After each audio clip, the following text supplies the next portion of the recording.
Hello all and welcome to All Red. It is a massive midweek fixture for Liverpool as they travel away to Aston Villa in quest for a 10-point lead at the top of the Premier League. This is the channel that is all Liverpool all the time. It's All Red. Please hit that like button and consider subscribing. And we are edging closer to that 20K sub mark, guys. So get those subs in, bruh. Okay, let's dive right in, guys. Why waste any more time? Let's dive right into the projected starting 11 here, and then, of course, stick around at the end. I will be giving my score predictions on this one, and this score prediction for me, it's an interesting one. It's a really, really interesting score prediction, and I'd love to know what you think in the comments once we reveal what that is. All right, of course, it's Liverpool going to Aston Villa. If you can see on the screen there, the last 5 matches for each. Liverpool 4 out of 5 with the draw at Everton, and then, of course, Villa not quite in as good of a form. Their last win was away at Everton, 1-0. They drew with Arsenal 2-2. Thank you, Villa. Well done. And drew with West Ham, lost to Wolves, the team that we just beat 2-1, and then drew with Ipswich at the weekend. So Villa in pretty poor form, and they are kind of in draw mode at the moment, sitting 9th in the table. Not good. Not good for Villa, especially after what they did last season and, honestly, what they're doing in the Champions League. They've been just in poor form. And you could probably say, well, Champions League draws a lot out of your players with those midweek fixtures, and Villa just have not been able to keep up. All right, it's going to be Alisson Becker at the back. I just want to come out and say that I don't think anyone really had a great game against Wolves. So this team sheet for me is a little bit difficult to project because, it's just it was just bland. Diaz probably my man of the match against Wolves because of what he created. He really was the only one creating for Liverpool. And of course, he scored and won the penalty that Mo Salah converted. It's going to be Virgil and Konate at the back. Konate was all over the place. Honestly, I had thought at one point he might see a red card in that first half because he was just kind of all over the place and was really, really playing it on the edge. But I think he comes back in on this one, and hopefully we're going to need Virgil and Konate at their best because Ollie Watkins and that Villa attack right now are dangerous. And honestly, we've not been able to keep clean sheets except for, Bournemouth and Brentford. But this season, you would expect us to I know we've got one of the best defenses stat-wise, right? I think we're currently second only to Arsenal. They've only let in less goals than Liverpool, but I want to see a shored up defense at the back, and it's just been a little crazy back there. I do think Slot will go with Trent and Robertson, and I'm okay with it. Neither one of them played very well against Villa.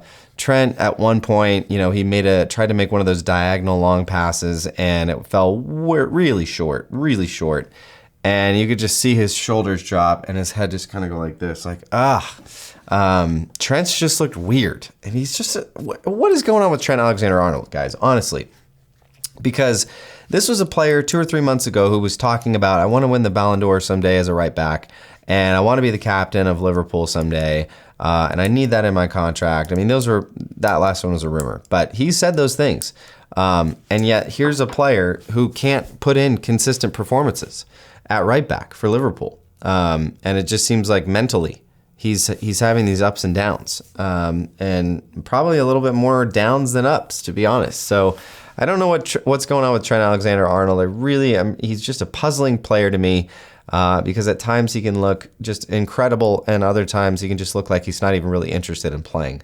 But I do think he'll be back in for this one. I do think Slot does rate him higher than Bradley, and I wouldn't be sad to see Trent maybe get subbed out with Bradley coming in later in the game if we do have a lead in this one. And then, I just don't think Slot rates Tsimikas all that high because Robertson is the guy there on the left. So I do think this will be our back four. I think it's Gravenberch back in here. We definitely need Gravenberch's presence in this one. Our midfield has looked a bit tired at times here in the past week or 2 or 3. But I do think Gravenberch has to come back in here. And I do think with Curtis Jones, I didn't get the right image in there for Curtis, but I do think Curtis McAllister there, Curtis Jones. Here, I'm gonna fix it real quick for you guys. I do think that Curtis Jones comes in with fresh legs in this one, and McAllister can be there if needed later in the game if we need his legs or his bulldog mentality. And so I do think that Curtis Jones will come in. I wouldn't be surprised if McAllister stayed in there as well, but I think fresh legs are needed, and I think that Curtis Jones could be up for this one and maybe just give us a little bit more of that spark that we kind of need to score goals. All right. It's going to be Szoboszlai. He was in contention for the man of the match for me. Played really well. He has seemed to regain a lot of his confidence in shooting from outside. He had a shot that fizzed across the goal, went wide, and just played really well. And he's got those little touches in the final third now that he did not have at the beginning of the season.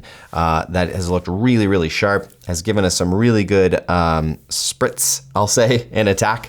And Szoboszlai has looked really, really good. I'm really, really happy with how he's playing right now. I think he's been one of our best players in the past 2 months. And so absolutely needs to start in this one. Get those legs in there. Salah, easy start. And I think it's Diaz who looks like Cody Gakpo over there. It's just unbelievable, isn't it? Here, I'm going to fix it right now. Boom. Lucho back in on the left wing. I don't know that Gakpo will be ready. He might still be having a little bit of a knock. So I think it's going to be our same front three. Jota, probably could have done better. Definitely could have done better against Wolves. But you could see kind of the difference, right? He just gives such a difference up there. Up top, different than Diaz, definitely different than Nunez. And if he's fit, I hope he can stay fit, guys. Oh boy, I hope he does. Because we need Jota and we need him to start scoring goals again. So that's my starting 11. I'd love to know what you think in the comments, but we still have the score prediction, guys. And I have not done this very much this season. Maybe once, one other time, or 2 other times this season. But I think Villa score 2 against Liverpool. And I think Liverpool score 2. I'm going with a draw on this one, guys, and it pains me to say that because obviously I want to win more than anything. But I'm just getting that gut feeling that Liverpool are going to draw this.